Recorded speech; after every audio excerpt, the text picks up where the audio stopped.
Hey everyone, welcome back to my channel. Today I am finally going to be doing my review of The Whitelock Warrior by R Scott Bakker.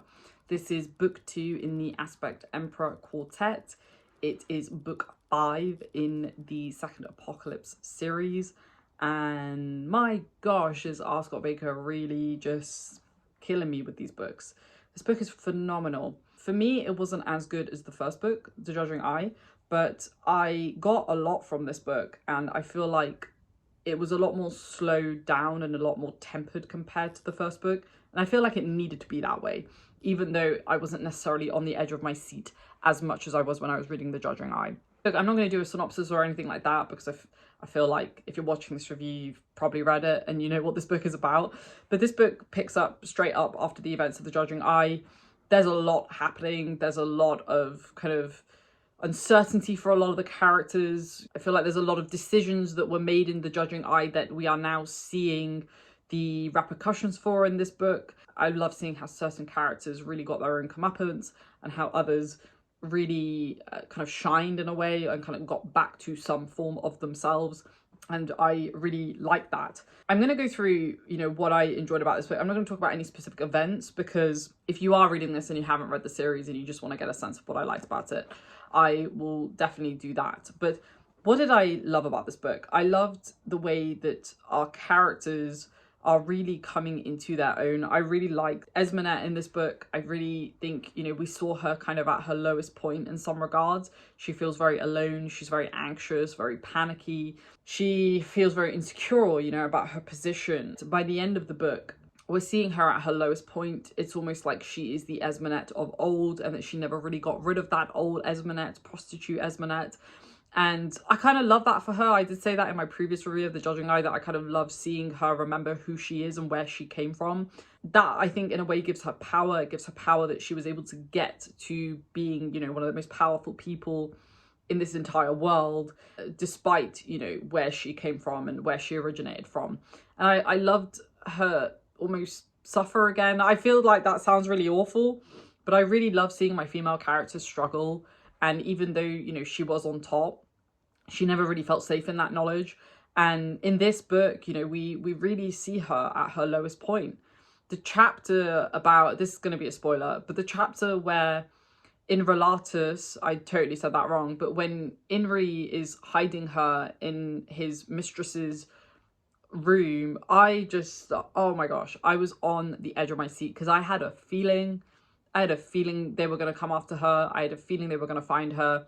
And I knew his lover was going to betray him and her.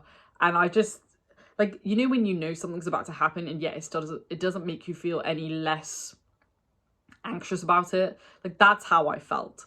I knew it was coming and yet I just felt so worried for her. But that chapter was one of my favorite chapters that I read in this entire series because the tension, the sense of dread that I had for Esmenet really, kind of came at the forefront. I just felt so bad for her. I couldn't believe it. But then I also kind of loved that prior to that happening, she'd made the decision that, she felt threatened by Maithanet and that she was going to do whatever she could possibly do to protect herself and perhaps more importantly, her family. I just feel like we're going to see Esmenet grow and grow from this whole experience. And I think she may finally fully become the person that at least I want her to become. And I want her to accept that despite all of the struggle that she's been through, she's actually this very incredible individual who, despite all the odds, has been able to rise to the top again. And I really, really hope, Bakker, please, I really hope that we get that. I really hope we get Esmenet on top, like truly on top, and she's confident that she's on top. But I also think Esmenet's characterization is very realistic. Like, I feel like there's a lot of people who are in positions of power and they're very insecure. I've met a lot of people who, they're on the surface, they've done very well for themselves and they're very powerful and wealthy. But then when you actually speak to them, they're just like any other person. The stakes are just potentially a little bit higher, but they're actually just very insecure, and a lot of what they do comes from that insecurity. I hope she's able to turn it into actual confidence rather than keep living with that insecurity, because like I said, I just want her to come out on top. I also really love that towards the end of the book we got more insight into the non-men. Like, I think the non-men has kind of at least for me, been this kind of nebulous kind of idea, and we didn't really know much about them. And yet we get a little bit more insight into the non-men, and from what I understand, that is going to continue on into The Great Ordeal, the third book.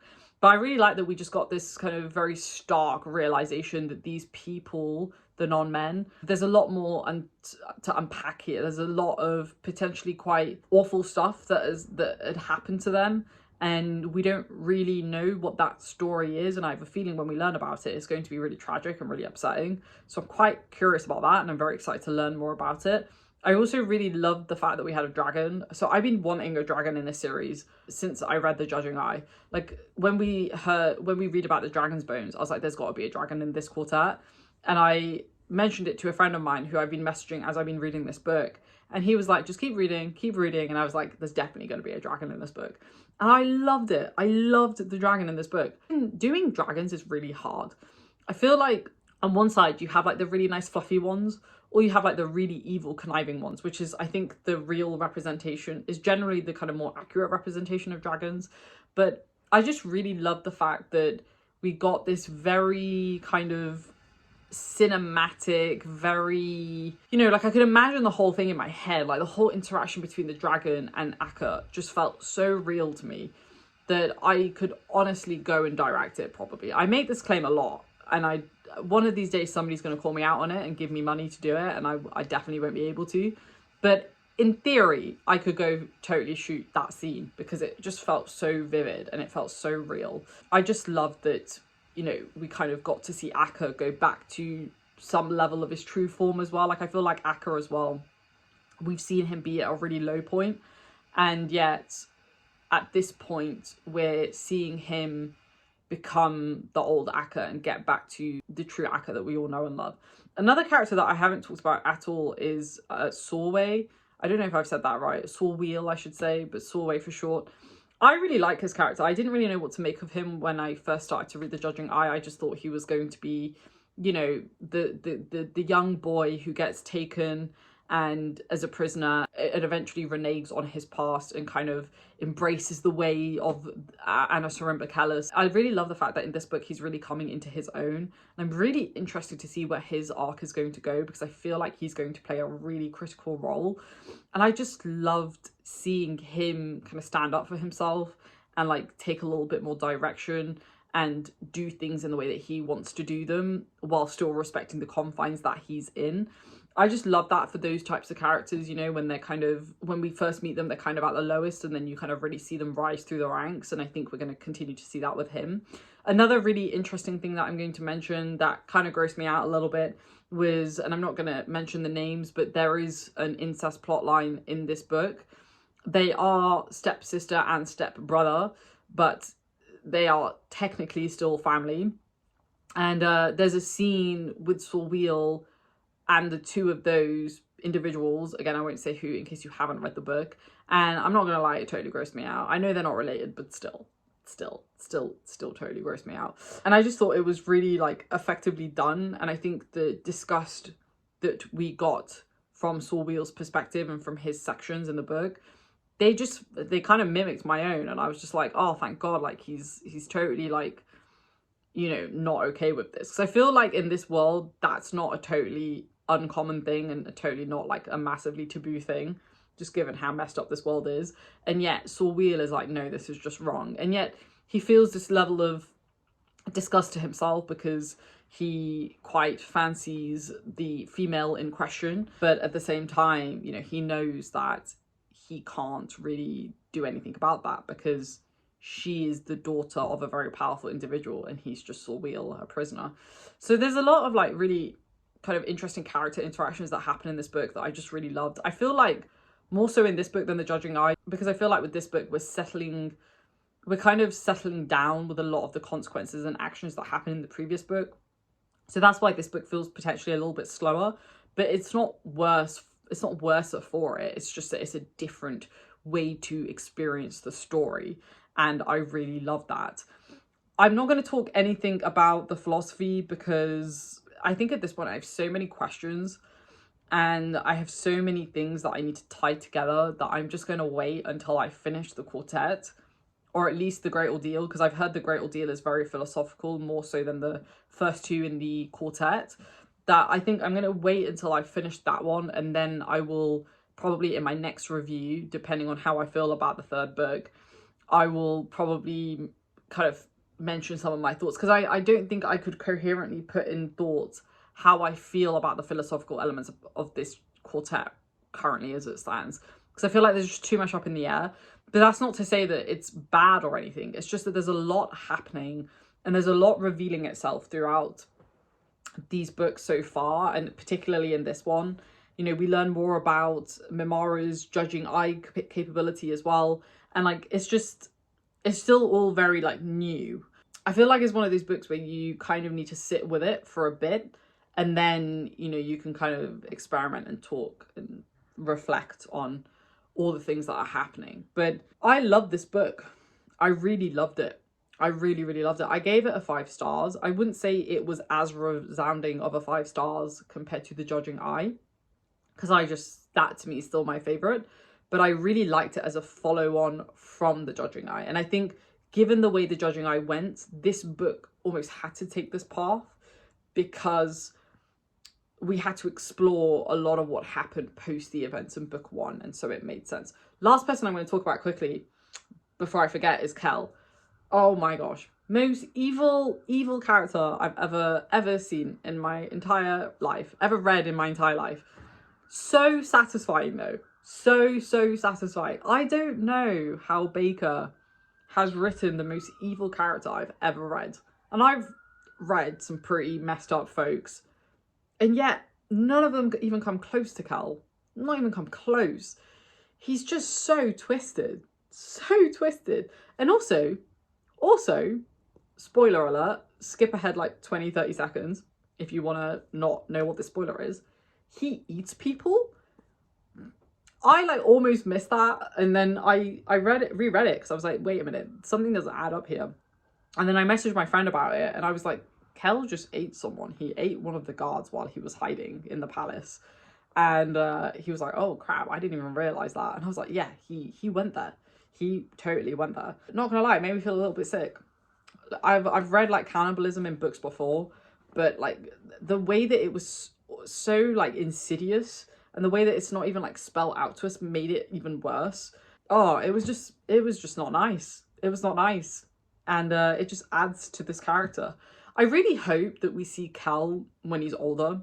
I have no idea, you know, I don't know when the Great Ordeal starts. I think the Great Ordeal starts straight off the back of this one, and I'm assuming the last book, you know, follows on straight off the back of the third book. But I believe Bakker is writing the next iteration of this series, and I really hope we get an older Kell, because I just really want to see him as an adult, because I think it's just going to be even more fascinating. I'm going to stop there. Sorry, this was very disordered. It wasn't really a review. It's more like this is just my thoughts. I'm going to read some quotes, because Bakker is probably one of the best people when it comes to quotes. So I'm just going to find some. I have tabbed quite a lot. Not as much as The Judging Eye, but I have tabbed a fair amount. All right, let's find the first one. All right, first quote. Discord is the way of imperial power. Priamus the Great once described empire as the perpetual absence of peace. If your nation wars, he wrote, not at the periodic whim of aggressors, both internal and external, but always, then your people continually imposes its interests upon other peoples, and your nation is no longer a nation, but an empire. Next. But there is more to this than crude vengeance, Faniel explained, as if suddenly recalling the learning of the man he addressed. You make an example of the first, the man continued. Then you show mercy to the second. First you teach them to fear you, then you earn their trust. Nersi Shaltatra, we call it. The honey and the goad. I'd honestly be scared if like a lot of world leaders read this series, because I feel like they try and like take on a lot of the personas of the characters, but just do it really badly. I feel like that's what we get today. All right, next. If you find yourself taken unawares by someone you thought you knew, recall that the character revealed is as much your own as otherwise. When it comes to men and their myriad mercenary natures, revelation always comes in twos. So good. People are a reflection of you, folks. Remember that. All right, I think I'll do 2 more. Nothing makes fools of people quite like a luxurious life, Acamian said, shaking his head and nodding. Agensis says they confuse decisions made atop pillows for those compelled by stones. When they hear of other people being deceived, they're certain they would know better.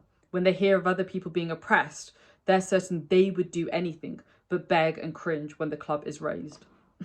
So good. All right, I'm going to do... Let me go forward a bit more because I'm still like in the first half of the book. There is morality and there is cowardice. The two are not to be confused, even though in appearance and effect, they are so often the same. All right, we'll do one more because I feel like I'll just be reading the whole book at this point. Okay, this is a nice quote to end on, I think. And her children, she had come to realize, were really all that mattered. Despite the black moods and the endless anxious watches, the restlessness that seemed to perpetually threaten madness, she had found reprieve in her forced seclusion. When it came to titles and powers and privileges, she felt far more liberated than deprived. She had forgotten what it was like to live a life focused only upon the most basic needs and passions. She had forgotten the slow beating heart that was simplicity. And there we have it, folks. That is my very disordered, random review of the White Luck Warrior. I apologize for that. I'll try to be a little bit better in book 3. But I feel like this is one of these series that there's just so much happening that even if you do tons of prep, you're still probably going to forget something. But there we go. I hope this was all right. And let me know in the comments, your thoughts on this book. I know a lot of my viewers really like to hear about my perspective on this wonderful series. And yeah, I have since started The Great Ordeal. I'm not that far in. I'm only about 100 pages in at the moment. Definitely a lot more denser, and I'm enjoying it actually. Like, I think it's quite nice the fact that he changes it up a little bit throughout the series. I'm going to leave it there. I'll see you guys down in the comments, and I will also see you in the next one. Stay safe, everybody. Take care, and speak to you soon. Bye.